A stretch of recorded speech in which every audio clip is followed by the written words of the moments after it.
అందరికీ నమస్కారం. సప్త శనివారం వ్రతం చేస్తున్నాను కదా. ఈ రోజు అయితే విజయవంతంగా 7వ శనివారం అయితే పూజ అయితే పూర్తయిందనమాట. స్వామివారి అలంకార ప్రియుడు కదా, సో చూస్తున్నారు కదా, తులసి దళాలతో పూలతో ఇలా అలంకరించానమాట.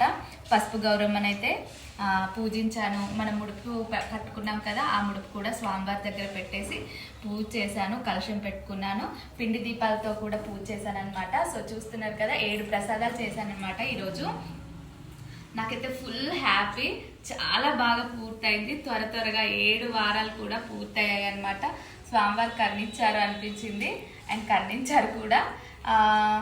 ఎక్కడ కూడా స్కిప్ కాకుండా 7 శనివారాలు అయితే పూర్తయ్యాయి. పూర్తి వివరాలతో 8వ శనివారం మాత్రం మీకు లాంగ్ వీడియో చేస్తాను. తప్పకుండా ఏమైనా క్వశ్చన్స్ ఉంటే తప్పకుండా నాతో షేర్ చేయండి. నాకు తెలిసినంత వరకు అయితే నేను మీతో షేర్ చేసుకుంటాను. అందరికీ కూడా ఆ స్వామివారి కృప కలగాలని కోరుకుంటూ, ఏడుకొండలవాడ వెంకటరమణ గోవింద గోవింద.